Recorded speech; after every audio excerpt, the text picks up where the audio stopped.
Good morning and welcome to Worldwide Wisdom. Today we are concluding the study of the entire Torah. Now this is a very big deal. Jews around the world are concluding today, actually yesterday, and starting anew today, the entire study of the entire Torah. Now this is a very big deal. It's the way it was instituted in 1984 by the Rebbe, the study of Maimonides. What's unique and special about the study of Maimonides is that no other study of Torah covers every single detail of Torah. Even in the Talmud, you don't cover all of the laws of Torah. Even if you study 7 years of Talmud, you won't get the clarity of every single detail of Torah unless you do it through Maimonides, when you cover the 613 commandments in all of their details. Everything that you need to know. It's called the Mishnah Torah, as we're about to learn. Why is it called the Mishnah Torah? Because Mishnah Torah means second to the Torah. That all you need is the 5 books of Moses and this book, and you'll know everything that you need to know. He took the entire Talmud, the Mishnah, the Medrash, everything. He put it into an encyclopedia, classified it into 14 books, which we learn every day over the span of 1 year if you're doing the 3 chapters a day, or over 3 years if you're doing the 1 chapter a day. And this way, you're able to conclude the study of Torah either in 1 year or in 3 years. This conclusion today and yesterday marks the conclusion of both cycles.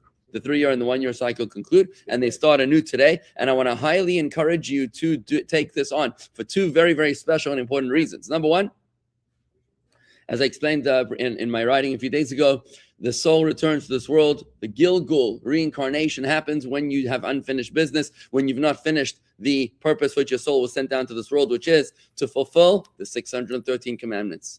If you have not finished the 613 commandments, you're going to have to come back in another cycle, another reincarnation. Now that's a schlep, eh? Let me tell you, especially if there's no time, if Mashiach is coming, if war breaks out in Iran, and as biblical prophecies in Tractate Yuma tell us, when Persia and America fight, that's just before the coming of Mashiach. So brace yourself. There might not be time for another lifetime. What are you going to do? That's why when you study the 613 commandments, it's considered as if you did them. So even if you didn't get a chance to do all 613 commandments, by studying them, you're actually considered like you fulfilled them, and therefore you won't need to come back as a reincarnation. But another special reason I want to share with you, and this one's amazing.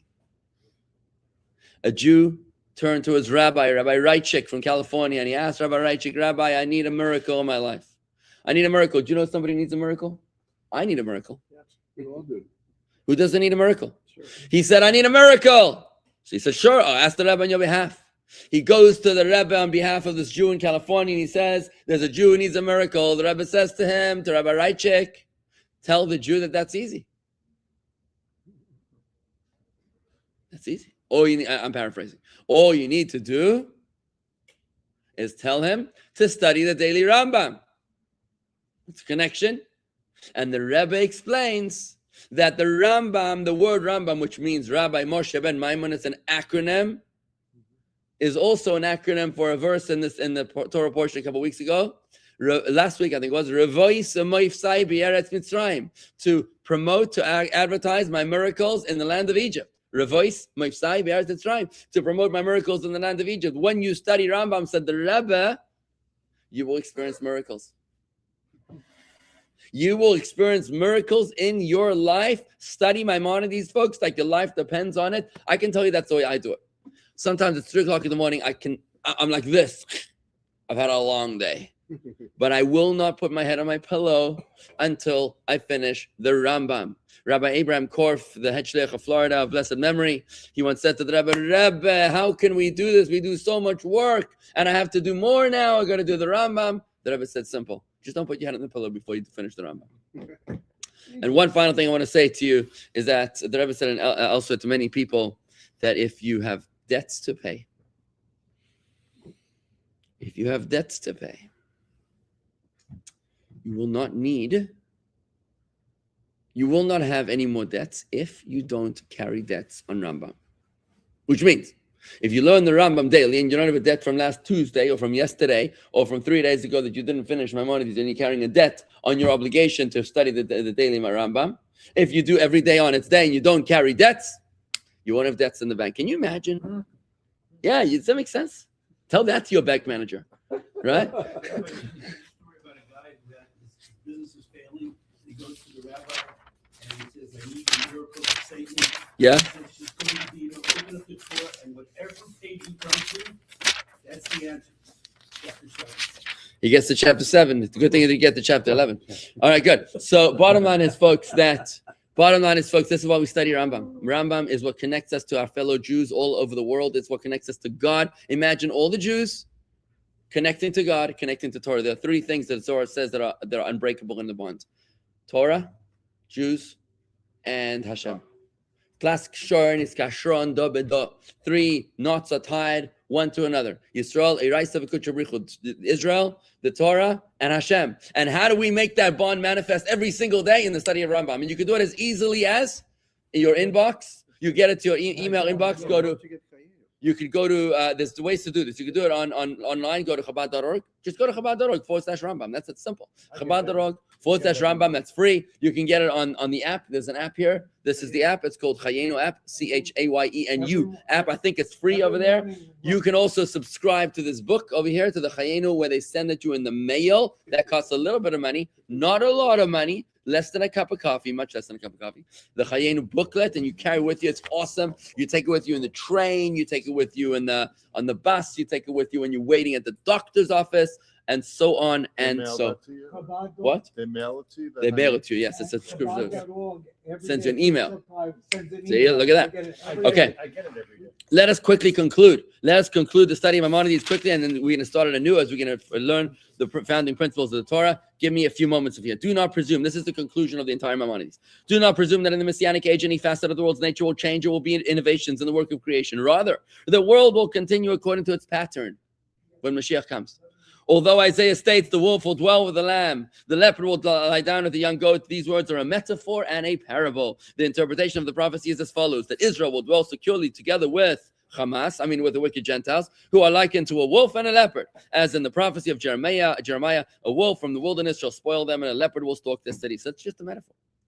They will all return to the true faith and no longer steal or destroy. Rather, they will eat permitted food at peace with Israel. As Isaiah states, the lion will eat straw like an ox. Can you imagine if Iran actually decides to feed her people instead of exporting global terrorism? Genius. Wouldn't that be amazing? Similarly, other messianic prophecies of this nature are metaphors. In the messianic era, says Maimonides, everyone will realize which matters were implied by these metaphors and which illusions they contain, because we don't actually know. Why? Because nobody's actually been there yet. This was written 900 years ago. Our sages taught there is no difference, will be no difference between the current age and the messianic era, except emancipation from our subjugation to the Gentile kingdoms.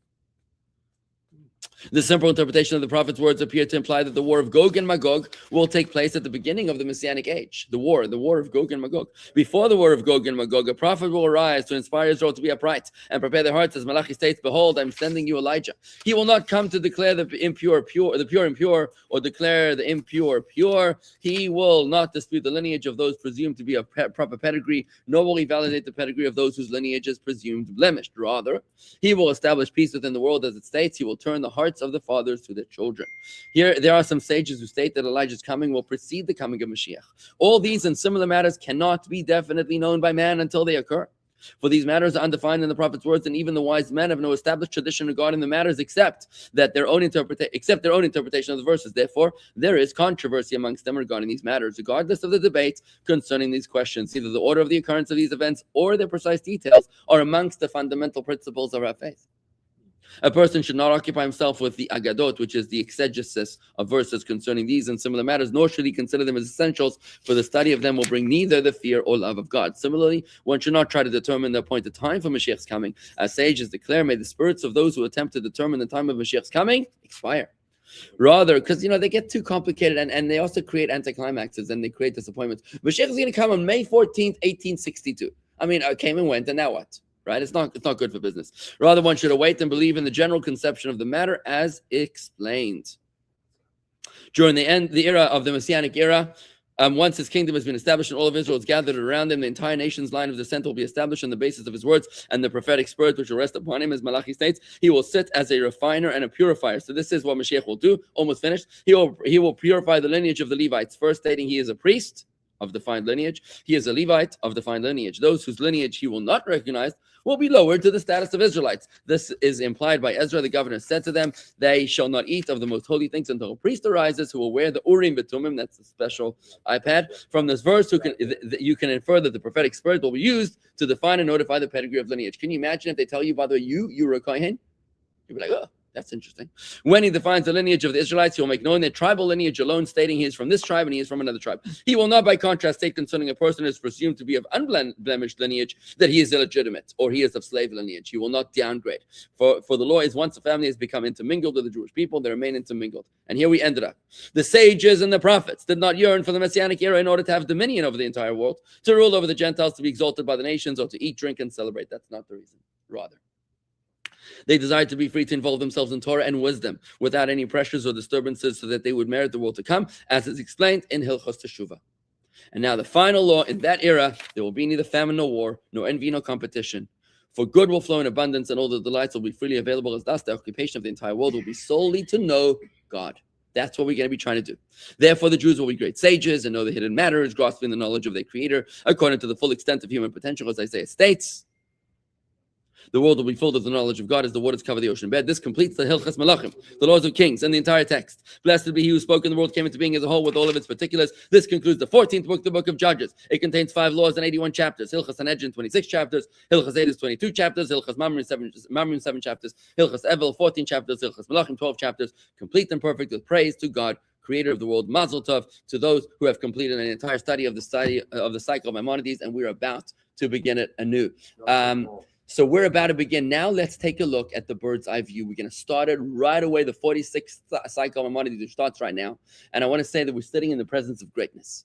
Because right here we're sitting with 2 of the most influential Jews in all of Jewish history. This is what's so moving. In fact, 3 of the most influential Jews in all of Jewish history. It's amazing. We just spoke about the importance of lineage. Okay, right. And we're sitting over here with 2 people who changed the course of Jewish history. Who are they?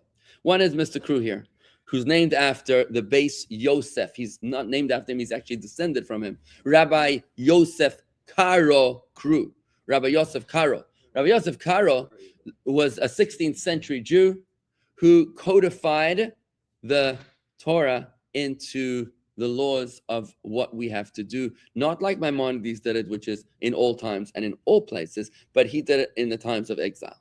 That's how he wrote the Code of Jewish Law, rules that are relevant to the Jewish people in the times of exile, and he wrote it up. He put it together, and he called it the Shulchan Aruch, the set table, because just like when you go to a table and it's all set in a restaurant, and you go to the table settings, your knives and your forks and your spoons and your napkins, it's all ready, and the courses are coming out, it's all organized. That's how he set up the Torah. So instead of you having to figure out 75 different book sources, he put it all together in one book where it's nice and easy, set like a table, like a meal. Problem was that at the same time there was Mr. Isserlish, Rabbi Isserlish from Krakow. While Rabbi Yosef Karo was writing the Code of Jewish Law in Tzafat in the north of Israel, there was a Jew in Krakow, the ancestor of you, doctor, whose name was Rabbi Moshe Isserlish, who happened to be an Ashkenazi Jew, and he came up with the same idea. Unbeknownst, they didn't have like Facebook or Instagram and to know what they were each other doing. Both of them, he decided he's also going to write a Code of Jewish Law. So he wrote his own Code of Jewish Law. Now, what would have happened if they published both codes of Jewish law? Schism between the Jews. You'd have a schism. The Ashkenazi Jews are Sephardic Jews. Rabbi Yosef Karo is a Sephardic rabbi. Rabbi Isserlish was an Ashkenazi rabbi. There would have been a total schism. 2 different codes of Jewish law, 2 different Torahs would have drifted apart. The greatness was that your grandfather, Rabbi Moshe Isserlish, had the humility to say, actually, I'm going to write my book as a commentary on his book, as opposed to a separate book. He didn't need his name in neon lights. He said, I'm going to write my book as a commentary on his book, which is why your ancestors were related. And even though he lived in Krakow and he lived in Tzfat, and what happened was that they developed 2 different fonts. The font of Rabbi Yosef Karo was the square letters. The Rashi letters is the font of Rabbi Isserlish.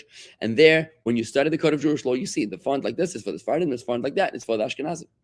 And that's how they created the Code of Jewish Law, which to this very day shines the light upon our lives every single day. We study it every day here when we read the law of the day, right? We learn the Code of Jewish Law. What we're learning actually is the abridged Code of Jewish Law. But in the original Code of Jewish Law, you have the 2 different fonts, which is why we're sitting in the presence of greatness. But what inspired these 2 great men to do what they did. They could not have done what they did if not for the Rambam, because the Rambam was 400 years prior.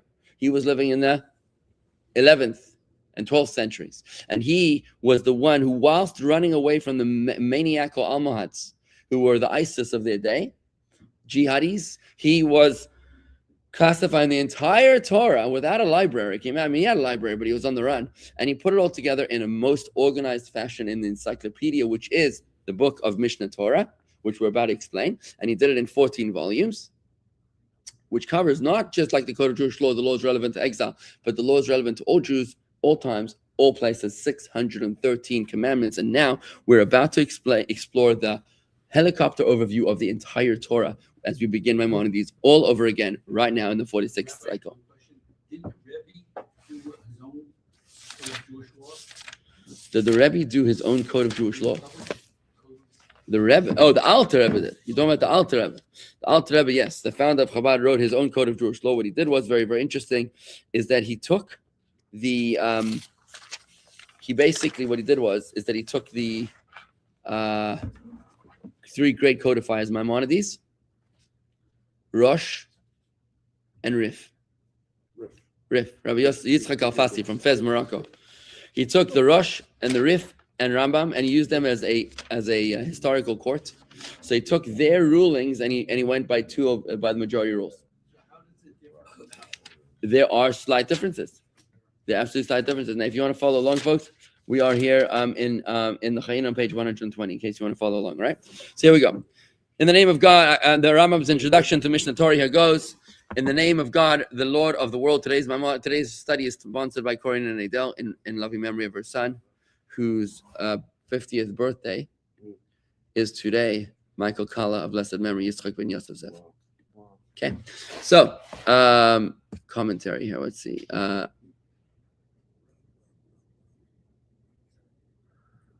Okay, lots of action going on over here. All right, let's go. Let's get started here. Okay. Yes, the name of the app, Sandra, is Chayenu. Chayenu. Chayenu app. Is that related to Dayenu? No, not at all. Chayenu. Chayenu means our lives. Okay. In the name of God, the Lord of the world, then I will be ashamed when I gaze at all your mitzvahs. This is Psalms 119. The mitzvahs, this is the overview to the entire Torah, guys. If you understand this, you'll understand the entire evolution of Torah from Moses to today. Here goes. The mitzvahs given to Moses at Mount Sinai. Well, not only to today, till Maimonides. The mitzvahs given to Moses at Mount Sinai were all given together with their explanations. That's an amazing statement. The mitzvahs given at Mount Sinai in this week's Torah portion, Yitro, were all given with their commentary. Can you imagine? How could Moses have received the entire commentary of the mitzvahs? I believe that he had a visual IMAX on Mount Sinai. Yeah. On Mount Sinai for 40 days, he was given a visual IMAX. You know what you can see in 5 minutes of IMAX? He was in the theater and he was able to see tefillin in all of its details, Shabbos in all of its details, kosher in all of its details. He was able to understand these things, able to see everything, right? So, as implied in Exodus, and I will give you the tablets of stone, the Torah and the mitzvah. The Torah refers to the written law, the mitzvah to its explanation. God commanded us to fulfill the Torah according to instructions of the mitzvah. The mitzvah is called the oral law. You cannot possibly fulfill the written law without the understanding of the oral law, which is the details. And that's why we have the oral law. Moses, our teacher, personally transcribed the entire Torah before he died. He wrote it down, called the written law. He gave a Torah scroll to each tribe, and placed another scroll in the ark as a testimonial. As Deuteronomy states, take the Torah scroll and place it beside the ark, and will be there as a testimonial. The mitzvah, which is the explanation of the Torah, he did not transcribe. Instead, he commanded it verbally to the elders, to Joshua, and to the totality of Israel. As Deuteronomy states, be careful and observe everything that I prescribe to you. For this reason, it's called the oral law, because it was taught orally. Even though the oral law was not transcribed, Moses, our teacher, taught it in its entirety in his courts to the 70 elders. Eleazar, Pinchas, and Joshua received the tradition from Moses. In particular, Moses transmitted the oral law to Joshua, who was his primary disciple, and instructed him regarding it. Joshua was the next Rebbe after Moses. Similarly, throughout his life, Joshua taught the oral law. Many elders received the tradition from him. Eli received the tradition from the elders and from Pinchas. Now, Eli was much later. We'll get the full flow in a few moments. Samuel received the tradition from Eli and his court. Samuel became a prophet through Eli. We read that story on the Haftarah of Rosh Hashanah. David received the tradition from Samuel. Remember, Samuel was the one who appointed David as king and his court. Achiav Shiloh was a very interesting personality. He was one of those who experienced the exodus from Egypt. He was a Levite, and he heard the teachings from Moses. He was, however, of low stature in Moses' age. Afterwards, he received the tradition from David and his court. So Achiav Shiloni came out of Egypt with Moses, lived a long life. He received the tradition from David and his court. However, it's also interesting is that Achiav Shiloni is known to have been the teacher of the Baal Shem Tov. Achiav Shiloni spent 10 years teaching the Baal Shem Tov from the age of 26 to the age of 36 in the year 1734 until 1724 to 1734. Achiav Shiloni taught the Baal Shem Tov the teachings of Hasidus, right? That's what he taught him, okay? Oh, I think he just left. Cool. He taught him the teachings of Hasidus. He went home. And that served as the foundations of the teachings of Hasidus, of the Baal Shem Tov, right? Elijah received the tradition from Achiav Shiloh and his court. Elisha received the tradition from Elijah and his court. Yehoiada the priest received the tradition from Elisha and his court. Zechariah received the tradition from Yehoiada and his court. Hoshea received the tradition from Zechariah and his court. Amos received the tradition from Hoshea and his court. Isaiah received the tradition from Amos and his court. Micha received the tradition from Isaiah and his court. Yoel received the tradition from Micha and his court. Nahum received the tradition from Yoel and his court. Habakkuk received the tradition from Nahum and his court. These are the generations as we're about to discover. Zephaniah received the tradition from Habakkuk and his court. Jeremiah received the tradition from Zephaniah and his court. Baruch ben Neriah received the tradition from Jeremiah and his court. Ezra and his court received the tradition from Baruch and his court. Now, what's very interesting now, yes, as Mordechai? Isn't that, I'm a little confused. This one got tradition from all those courts. They're all getting from different. No, it's generation to generation. Okay. Thank you. That's why it was oral.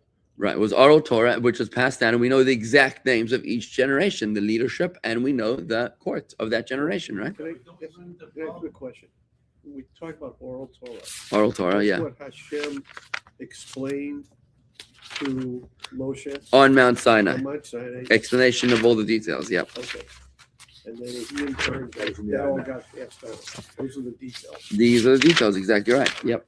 Hashem's are the details. When one person speaks to another, it might change the translation. So you're worried about Chinese whispers. So what's the problem with Chinese whispers? When you pass it down, it could get lost in translation. Now, that would be a fair argument if there was one train of transmission.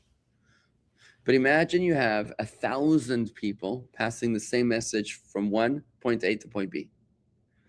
Right? Then, if one of them heard incorrect, he's going to check with his friend, and his friend said, no, that's not what they said.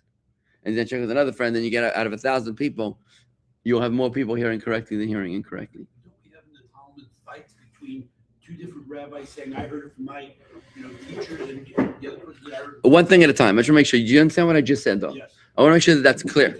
The chain of transmission, which is supported by multiple lanes, if you have 10,000 teachers teaching 10,000 students or 100,000, then the anomalies that will not have properly heard will be corrected by their peers. Now, why is there debates in the Talmud? That is something which I believe he's going to be discussing over here. The debates in the Talmud is subject to multiple different reasons. One reason is a debate that's based on logic. There's 4 parts to the oral law. There's 4 parts to the oral law. There's the received oral law, the way it's received in the way I just discussed. There's the derived oral law, which is the derived oral law, the way it's extracted using the 13 principles of divine exegesis. There's 13 principles which you read in the morning prayer before Hodu. We read 13 principles of how you extract divine exegesis and apply them to modern times, right? So there's received oral Torah, there's the derived oral Torah, then there is the decreed oral Torah. Decreed oral Torah is when rabbis of their times make up new rules because they're relevant to that time, right? For example, when you have a Tesla, which is self-driving and it's not relevant to previous generations necessarily, but they need to figure out a rule, or chicken. If they want to rule if chicken is fleishik or not, right? Or if they want to rule if fish is going to be meat or not, right? So that's going to be a third part of the oral Torah, which is the decreed oral Torah. And finally, there's the customs, right? This is very important. I taught all this in the Judaism Decoded course, which unfortunately is not recorded. So until I find the recording one day, I might have to reteach it. So again, there's the received oral tradition, there's the derived oral Torah, there's the decreed oral Torah, and then there's the customs of each place. The debates can evolve in any of the following cases. When it comes to the received oral Torah, one rabbi pipes up and he says, "Actually, I heard it from my Rebbe who heard it from Moses this way." And that carries a lot of credence. When he brings to the table something which we received. When they were unsure of the status of King David, because David derived from his great grandmother was a Moabite convert. They were not sure if a Moabite is allowed to convert for various reasons. Amasa ben Yeter stood up and he said, "I received from Shmuel, the prophet who heard from Moses, that the prohibition of Moabites converting applies only to males, not to females, and therefore Ruth is okay." So that's the received oral tradition. When it comes to the derived oral Torah, that's where you have a lot of debate. Do you learn it? Do you learn this? Do you derive the principle this way or that way? Right? When it comes to decrees, right? There's how do you apply the decree? That could be subject to debate. And finally, the customs are obviously debatable, right? So let's just keep on going here. The members of Ezra's court are referred to as the men of the great assembly. These guys, in the days of Ezra, the guys who built the second temple after the Purim story, these guys were responsible for building Judaism to 97% of the way we know it today. They formalized Judaism because until then prayer was extemporaneous. They formalized the Sidur. The word Sidur means organized. The word Seder means organized, that Passover Seder. They structured Judaism in a template which made it manageable in the diaspora. So the members of Ezra's court are referred to as the men of the great assembly. They included Haggai, Zechariah, Malachi. Who was Malachi?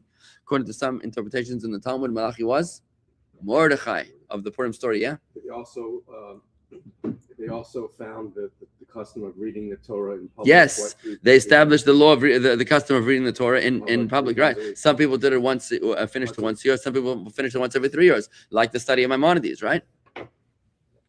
And included also Daniel, Hanani, Mishael, and Azariah, Nehemiah ben Chachilai, and Mordechai the linguist. It seems like, according to Rambam, Mordechai and Malachi were two separate people. Zerubbabel and many other sages, 120 elders in all. The last surviving member of this group was Simon the Shimon the Just. He was included amongst 120 elders and received the oral law from all of them. He served as the high priest after Ezra. Antigonus of Socha in his court received the tradition from Shimon the Just in his court. Yosef ben Ezra of Treda and Yosef ben Yochanan of Jerusalem in their court received the tradition from Antigonus in his court. Now, these next few generations are the ones enumerated in the beginning of Ethics of the Fathers. When you study Pirkei Avot, Ethics of the Fathers, which is printed at the back of every siddur, is a beautiful study of the laws, of ethics and morality in the Torah. These come from the various generations of the leaders of their times, about 2,000 years ago.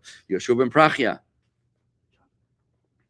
and Nitav Arbel and their court received the tradition from Yosef ben Ezra and Yosef ben Yochanan in their court. By the way, Yeshua ben Prachia was a teacher of Jesus.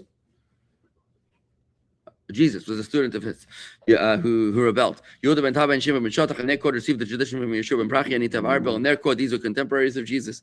Shemaiah and Naphtali, who were righteous converts in their court, received the tradition from Yehuda and Shimon in their court. Hillel and Shammai in their court received the tradition from Shemaiah and Naphtali in their court. Rabbi Yochanan ben Zakkai and Rabbi Shimon, the son of Hillel the elder, received the tradition from Hillel and Shammai in their court. Rabbi Yochanan ben Zakkai had 5 students who were great sages and received the tradition from him. They were Rabbi Elazar the Great, Rabbi Shua, Rabbi Yosef the priest, Rabbi Shimon ben Etano, and Rabbi Elazar ben Aruch. Rabbi Akiva ben Yosef, remember him? Rabbi Akiva ben Yosef is Rabbi Akiva, famous Rabbi Akiva. Okay, we're almost done yet, folks, and keep it moving. Received from Rabbi Elazar the Great. Yosef, his father, was righteous convert. Rabbi Shimon, converts received the tradition from Rabbi Akiva. Rabbi Meir and his colleagues also received the tradition from Rabbi Ishmael. The colleagues of Rabbi Meir included Rabbi Yehuda, Rabbi Yossi, Rabbi Shimon, Rabbi Nechemiah, Rabbi Elazar ben Shemua, Rabbi Yochanan the shoemaker, Shimon ben Azai, and Rabbi Chanina ben Tradio. And these were all, some of them were killed by the Romans in the 10 martyrs. Similarly, Rabbi Akiva's colleagues also included the tradition from Elazar the Great. Received the tradition. Rabbi Akiva's colleagues included Rabbi Tarfon. We read about these guys at the Passover Seder, the teacher of Rabbi Yossi of the Galilee, Rabbi Shimon ben Elazar, and Rabbi Yochanan ben Nuri. Now, we're almost done. Rabbi Gamliel the elder received the tradition from Rabbi Shimon, his father, the son of Hillel the elder. Rabbi Shimon, his son, received the tradition from him. Rabbi Gamliel, his son, received the tradition from him. And Rabbi Shimon, his son, received the tradition from him. Rabbi Yehuda, the son of Rabbi Shimon, was referred to as Rabbeinu HaKadosh. Very, very important personality. Rabbeinu HaKadosh. Rabbi Yehuda, the son of Rabbi Shimon, was known as a saintly teacher. He received the tradition from his father, Rabbi Lazar ben Shimon, from Rabbi Shimon and his colleagues. And now, what Rabbi Yehuda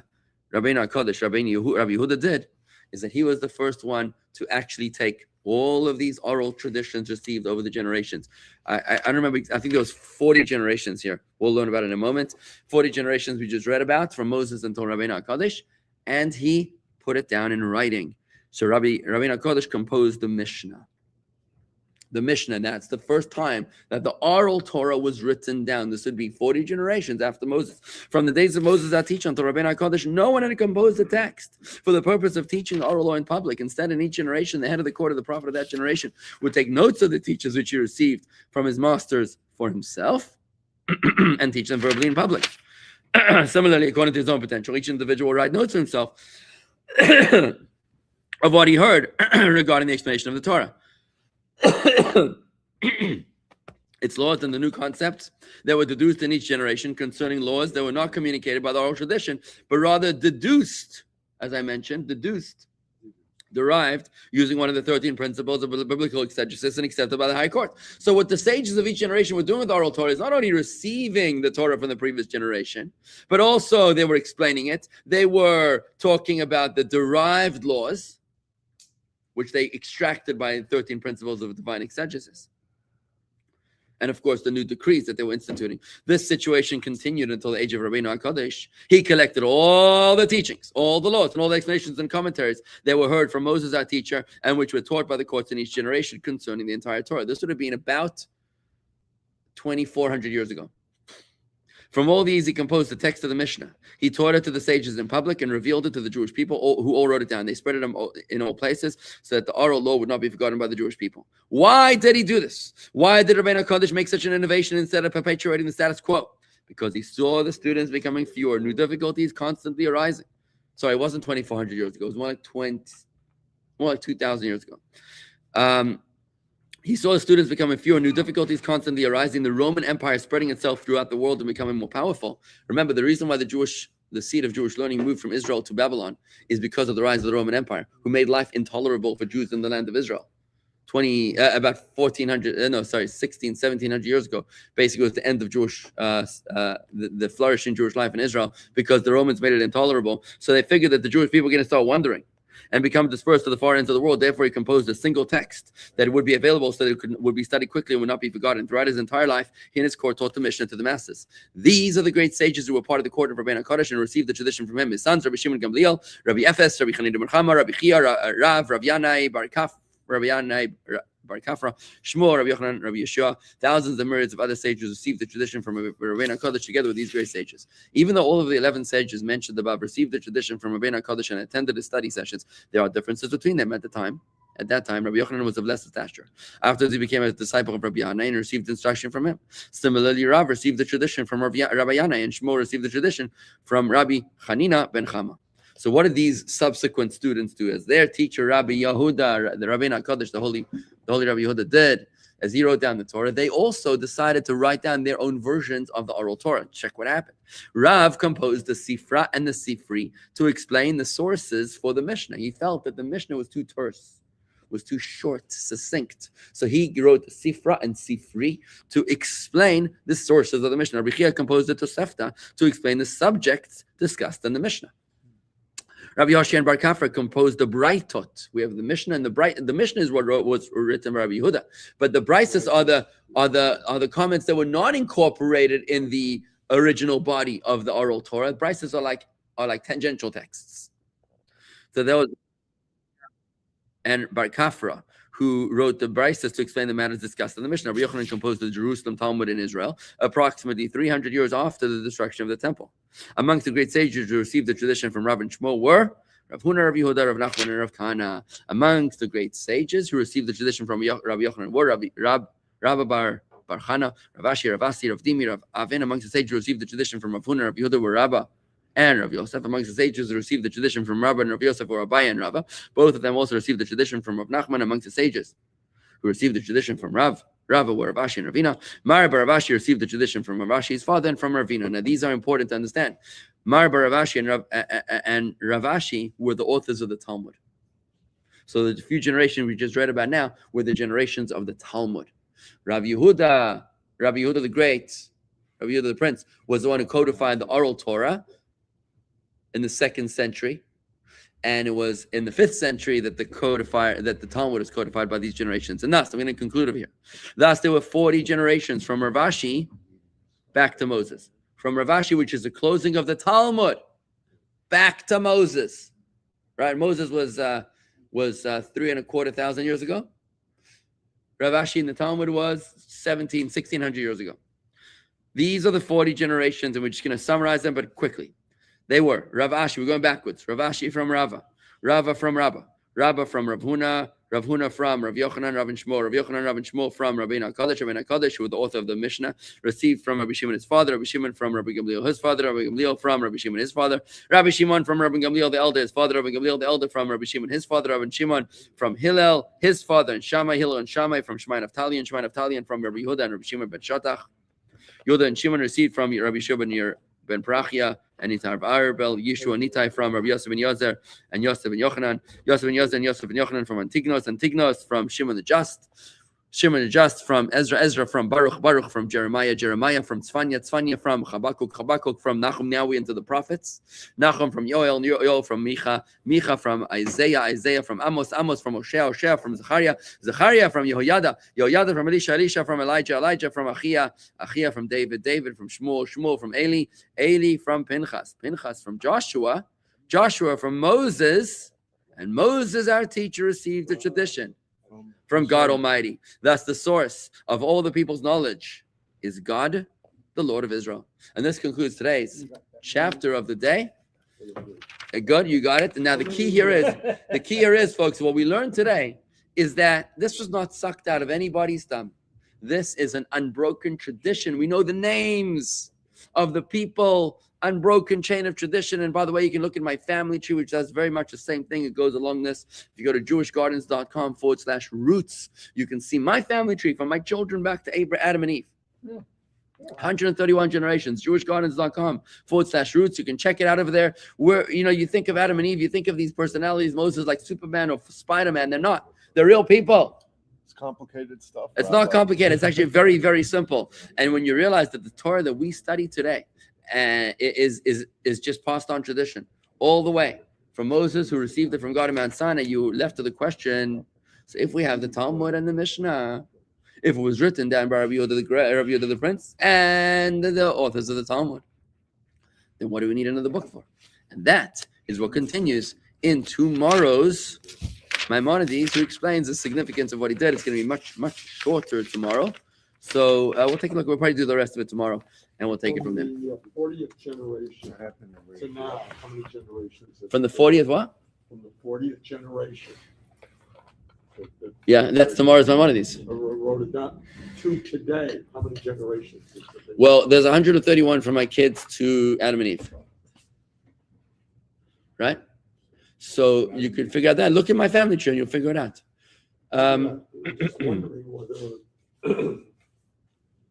if it's 40 generations or 38, whether it's another 40 for another work. Another work. Well, remember Moses. I'll tell you simple. Moses was, Abraham was Noah was 10 generations from Adam.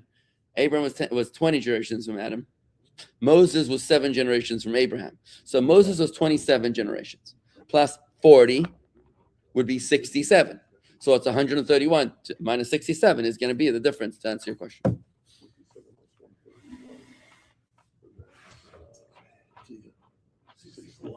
So 64 generations. And that is answer your question. Folks, I want to encourage you to study Maimonides. Take it on. Take it on as a challenge. Do one chapter a day. You could do this, guys. Do one chapter a day.